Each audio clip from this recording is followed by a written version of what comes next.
ঢাকাইয়া সিনেমার নবাগত নায়িকা রাজরিপা সম্প্রতি চিত্রনায়িকা পরিমণিকে নিয়ে ঘটে যাওয়া ঘটনা নিয়ে তিনি তার সামাজিক যোগাযোগ মাধ্যমে একটি স্ট্যাটাস দিয়েছেন।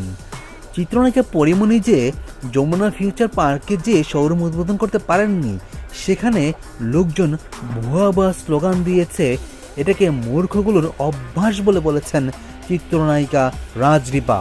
সম্প্রতি তার স্ট্যাটাসটি দিয়েছেন তার সামাজিক যোগাযোগ মাধ্যম ফেসবুকে, এবং সেই স্ট্যাটাসের সূত্র ধরে দর্শকরাও মন্তব্য করতে ছাড়েননি। এই নায়িকাও দর্শকদের মন্তব্যের জবাব দেওয়াটা ছাড়েননি। সেখানে রাজরিপা তার মন্তব্যের ঘরে লিখেছেন, ভুয়া ভুয়া স্লোগান দেওয়া এই মূর্খগুলোর অভ্যাস হয়ে দাঁড়িয়েছে। ফকিন্নিগুলোর কথা বলার যোগ্যতা নাই, কিন্তু একজন শিল্পীকে অসম্মান করার ক্ষমতা মনে হয় অনেক বেশি। পরিমণির বাসায় কাজের লোক হিসেবে